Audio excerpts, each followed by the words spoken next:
নমস্কার বন্ধুরা, মালতী কিচেনে তোমাদের সবাইকে স্বাগত। আজ নিয়ে এসেছি তালের বড়া হবে। ওপর থেকে মুচমুচে আর ভেতর থেকে নরম হবে। সকল বন্ধুদের কাছে আমার অনুরোধ রইল সম্পূর্ণ ভিডিওটা দেখার জন্য। আমি কিভাবে এই তালের বড়াটা তৈরি করব।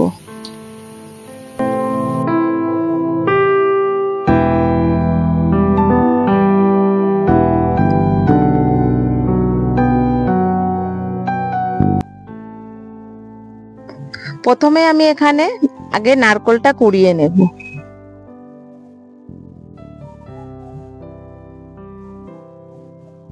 তালের বড়া বানাতে গেলে একটু নারকেল কুড়া দিলে খুবই টেস্টি হয়।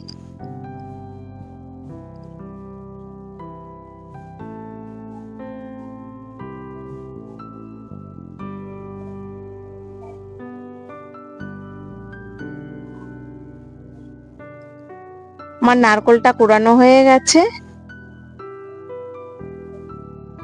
এবার আমি তালটাকে ভেঙে নেব।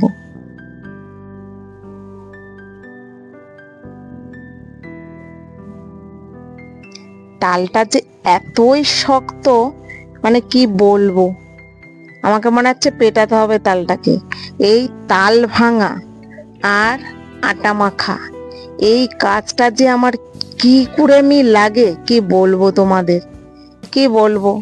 এখন যেন সেটাই যেন নিত্য প্রয়োজনে এসে দাঁড়িয়েছে রুটি করা। আর তাল ভাঙা তো সিজনের ওটা।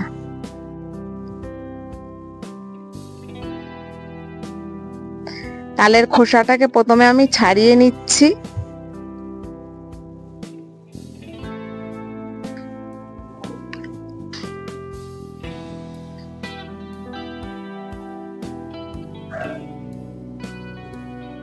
তালটা আর একদিন দুদিন থাকতো তাহলে একটু নরম হতো, কিন্তু খুবই শক্ত আছে।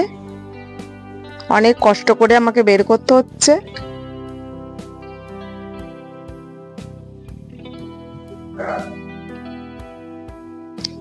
অল্প অল্প জল দিয়ে হাতে করে প্রথমে আমি চটকে একটু নরম করে নেব। আর সব থেকে ভালো হয় কি বলতো, দুই দিকে দুটো তালের আঠি, আমরা তালের আঠি বলি। বন্ধুরা তোমরা এটাকে কি বলো অবশ্যই কমেন্ট করে জানিও। ওই তালের আঠির দুদিক থেকে পিটিয়ে পিটিয়ে এটাকে নরম করে দিলে সব থেকে ভালো হয়। আর আমি এই ঝুড়িতে করে, ঝুড়ি বলো চুবড়ি বলো, এতে করেই তালটা ঘষে নিচ্ছি। এইভাবে তালের আটিটা ঘষে নিলে তালের কাতটা বের হবে। আর খুব বেশি জল দিচ্ছি না, যেহেতু বড়া করব, জল দিলে আবার আমাকে জাল দিতে হবে।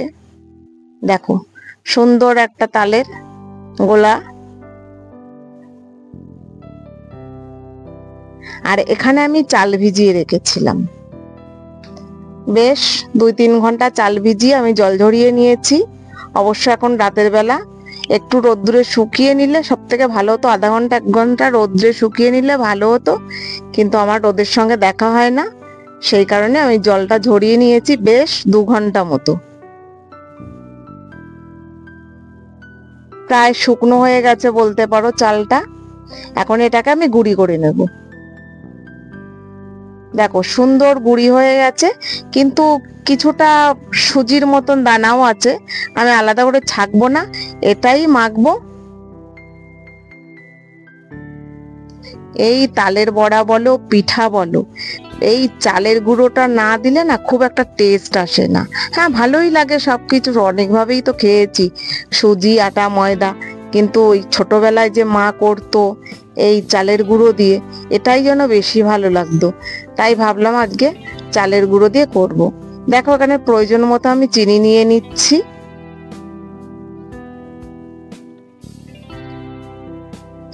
আন্দাজ মতো নুন নিয়ে নিচ্ছি। আর নারকেল কুড়া, এখানে কলা থাকলে তোমরা কলা দিতে পারো। কলা দিলে কি বলো তো একটু নরম হবে। যারা নরম পছন্দ করো তালের বড়া খেতে, নরম হবে। আর দেখো 1 হাতা আমি ময়দা দিয়ে দিলাম এখানে।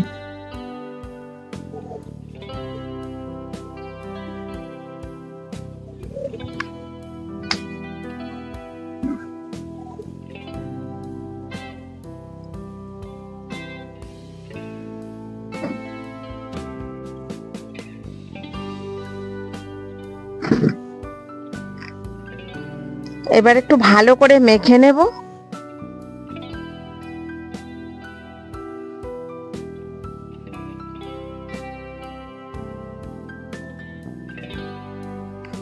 বেশ সুন্দর করে মেখে নিয়েছি, একটু শক্ত শক্ত ভাব।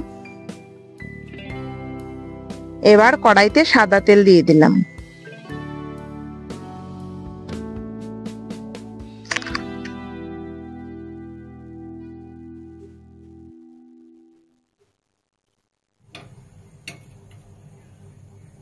এবার এক এক করে তালের বড়াগুলো দিয়ে দিচ্ছি, বা আমরা ছোটবেলা বলতাম তাল ফুলুরি।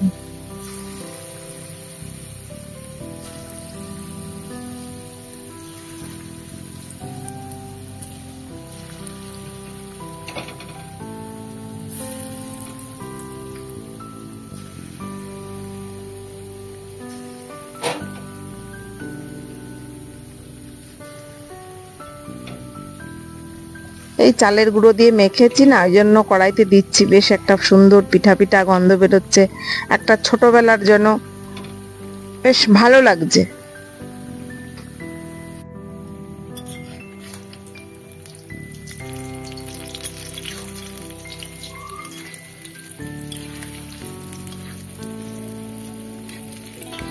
একটু নেড়ে দিলাম।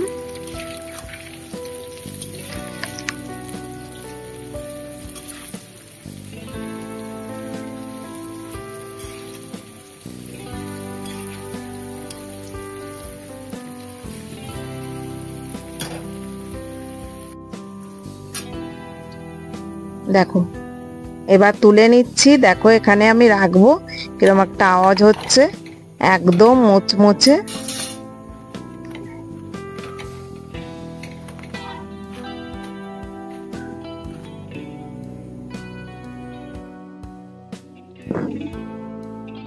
আবারও কটা তেলের ওপরে দিয়ে দিলাম।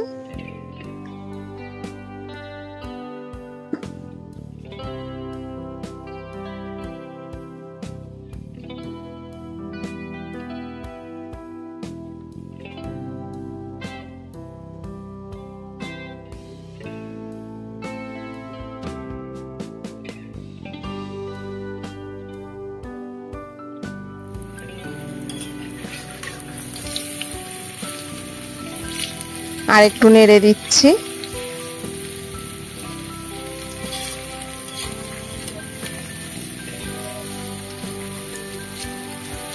এই তালের বড়াটা যদি আমরা গ্যাসটাকে বাড়িয়ে দিই, তাহলে কি বলতো, পুড়ে পুড়ে যাবে। একটু নিভু আছে, এটাকে ভাজতে হবে। আর আমার বাড়ির লোকেরা সবসময় একটু কড়া পছন্দ করে, তাই আমি বেশ কড়া কড়া করে করেছি। দেখো নামিয়ে নিলাম। বেশ মুচমুচে হয়েছে। আমার সব তালের বড়াগুলো ভাজা হয়ে গেছে এখানে। দেখো রেডি আমার তালের বড়া, একদম মুচমুচে, ওপর থেকে মুচমুচে, ভেতর থেকে নরম। ভিডিওটা ভালো লাগলে লাইক, কমেন্ট, শেয়ার, সাবস্ক্রাইব করে দিও। দেখা হবে পরের ভিডিওতে। ভালো থাকো, সুস্থ থাকো, ধন্যবাদ।